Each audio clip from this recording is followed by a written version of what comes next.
Bobot dan susut mutu pasca panen padi sangat memprihatinkan. Keadaan seperti ini bila terus dibiarkan akan mengganggu ketahanan pangan kita. Penerapan teknis pasca panen yang kurang tepat akan mengakibatkan susut bobot dan susut mutu. Tayangan berikut ini akan membuka wawasan penanganan pasca panen padi secara benar yang dapat menekan susut bobot dan susut mutu. Menentukan ketepatan saat panen akan sangat berpengaruh terhadap kualitas gabah dan beras yang dihasilkan. Kebiasaan petani menentukan saat panen dengan cara menggigit butir padi untuk mengetahui kadar airnya kurang tepat.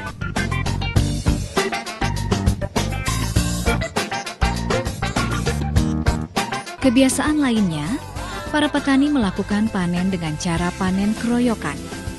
Melakukan panen cara keroyokan seperti ini, di antara petani tidak ada pembagian tugas yang jelas, sehingga banyak butir padi yang tercecer saat mengangkut dari lahan ke tempat pengumpulan. Kehilangan hasil disebabkan juga tempat pengumpulan hasil panen tidak menggunakan alas yang memadai. Penyimpanan hasil panen padi yang dibiarkan semalaman di lahan sawah dapat mengakibatkan kehilangan hasil dan penurunan mutu. Penggunaan alat penggebot padi merupakan salah satu alat perontok padi. Proses perontokan padi dilakukan dengan cara membanting atau memukulkan segenggam potongan padi ke benda keras. Kehilangan hasil pada alat perontok ini dapat terjadi saat melakukan penggebotan malai padi yang melebihi batas bahu sehingga butir-butir padi tercecer. Kehilangan hasil juga sebagai akibat menggunakan alat yang tidak sesuai dengan ukuran alas yang dianjurkan.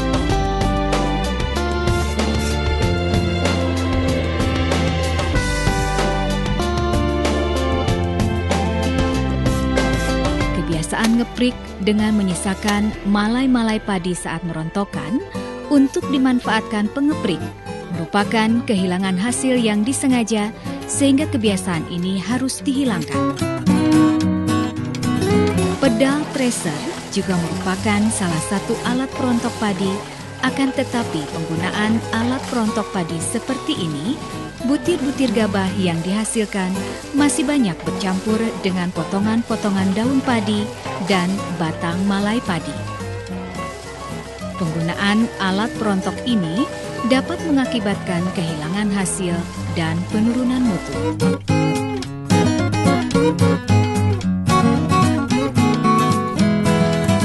Alat perontok padi lainnya yang digunakan para petani yaitu power thresher. Proses perontokan padi pada power thresher dengan cara mekanis dengan menggunakan mesin. Penyimpanan gabah merupakan salah satu tahapan dalam penanganan pasca panen padi. Kebiasaan yang salah pada penyimpanan gabah yaitu tumpukan karung gabah disimpan di tempat yang lembab dan di sekitar ruangan terlihat kotor, serta cara penumpukan karung-karung gabah yang tidak benar. Penyimpanan karung-karung gabah yang seperti ini dapat mengakibatkan kehilangan hasil dan penurunan mutu.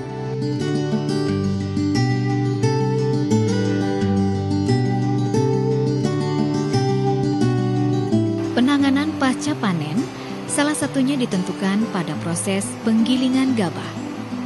Kebiasaan yang masih terjadi yaitu memasukkan gabah kotor pada corong pemasukan atau hopper gabah.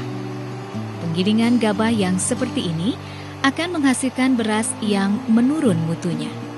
Penurunan mutu beras juga disebabkan oleh proses pemecahan kulit yang tidak sempurna, yakni masih banyak butir gabah pada beras pecah kulit. Proses penanganan pasca panen yang tidak tepat berakibat kehilangan hasil dan menurunkan mutu, yang berakibat kerugian bagi petani. Pengeringan gabah dapat pula dengan menggunakan mesin pengering buatan, misalnya batch dryer.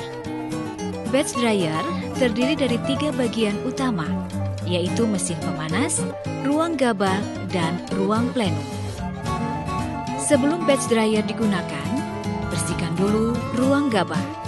Kemudian masukkan gabah dengan tinggi lapisan gabah maksimum 50 cm. Setelah ruang gabah diisi, mesin pemanas dihidupkan. Selanjutnya, ukur suhu plenum. Suhu plenum harus tepat dan tekanannya harus rata, sehingga semua bagian dari gabah ini dapat hembusan angin panas. Suhu pengering maksimum 42 derajat Celcius. Untuk mengetahui udara bisa menembus gabah, yaitu dengan menaruh kertas HPS di atas gabah. HPS yang bergerak-gerak menandakan ada aliran udara panas yang bisa menembus lapisan gabah.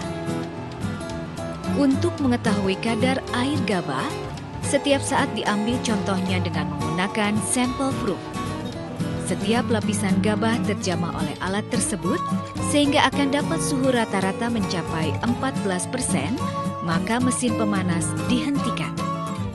Namun blower tetap masih hidup dengan tujuan angin segar akan menembus gabah sehingga gabah menjadi dingin dan gabah siap dimasukkan dalam karung. Sebelum digiling, gabah diistirahatkan dulu 1 malam.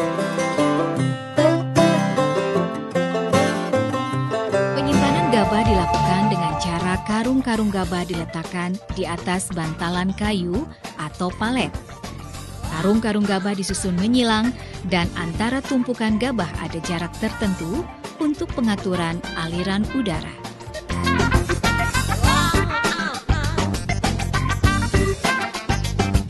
Penggilingan bertujuan membuang sekam, membuang lapisan dedak, dan menghasilkan beras putih yang bermutu baik.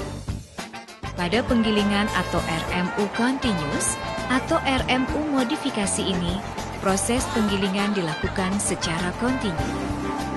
Mulanya tumpukan gabah dengan kadar air gabah 14% dimasukkan pada hopper. Selanjutnya dilakukan pembersihan gabah dari kotoran. Gabah-gabah yang telah bersih dari kotoran, selanjutnya dilakukan proses pengupasan gabah.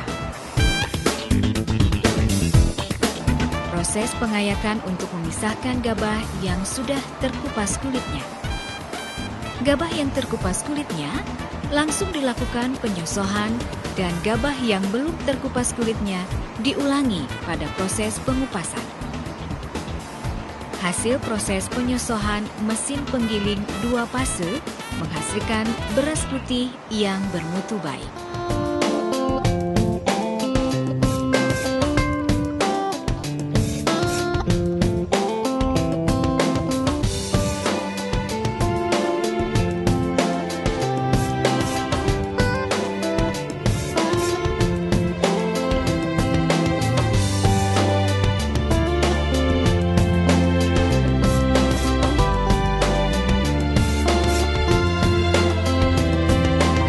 Beras adalah pengelolaan beras agar tidak kehilangan jumlah dan tidak menurunkan mutunya. Penyimpanan beras sistem kemasan merupakan penyimpanan beras yang akan disimpan, dikemas dulu sesuai kebutuhan. Karung beras diletakkan di atas bantalan kayu atau palet yang disusun menyilang dan antara tumpukan ada jarak tertentu untuk pengaturan aerasi. Cara penyimpanan tersebut dengan tujuan untuk menghindari kelembaban dan memudahkan pengendalian hama.